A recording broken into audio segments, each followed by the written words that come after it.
Assalamu alaikum. Walaikum assalam. My name is Tanzeem Ahmed. I am from Bareilly, India. I am an electronics engineer. Sir, I am jobless. While searching for a job, when I mention in my resume that I am a fresher, then companies do not shortlist my name. When I mention fake experience in my resume, then the company shortlists my resume and I get the job. I want to ask you, if I get a job through fake experience letter, then is the money earned from it halal or haram?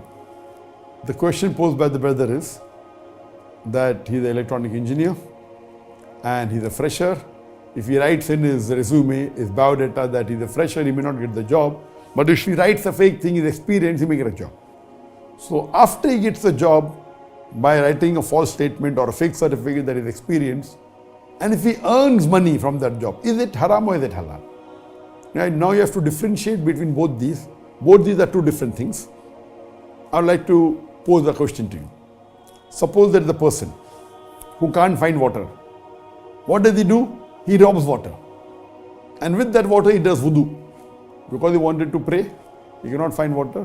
So he robs water and he does wudu with that water and he prays. Will the prayer be accepted or not? Yes or no? Robbing is haram. So if he robs, he'll get punishment for that. But his wudu is complete because he did wudu with that water. He prayed. The salah also will be accepted. So similarly here, if you make a fake certificate, you will be held responsible for that forgery.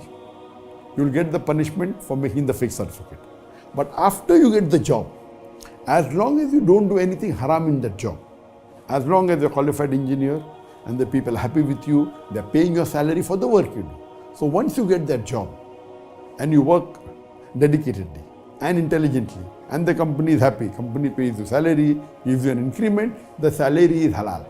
But that initial act is haram. For that, you will be punished. But after that, what you did? You didn't do anything haram. So that first act that you did, you made a fake certificate, is haram. But after that, what you earned is halal. It's permitted. So you have to ask forgiveness to Allah subhanahu wa ta'ala for forging that certificate. And if you want to go more ahead, you can even tell your boss that when the boss starts liking you, boss, I'll tell you one thing, that now I'm working in a company for 5 years, but I'll tell you one thing, that is a mistake and hope you forgive me. What is the mistake? That I forged the certificate. If you're a good employee, now you already experienced for 5 years. Khalas, why will he take you out? He may start liking you also, but there's a risk he may remove you also. So if you have done this thing, you will be punished, you will be held responsible for one act of forgery, but the other thing is halal. If you ask Allah for forgiveness, Allah will forgive you. If you can go and tell your boss, if he really loves you and likes your work, inshallah, he will not mind it, and maybe he will think, okay, now you're an honest man, you have come and told me, maybe he'll give you a promotion also, inshallah.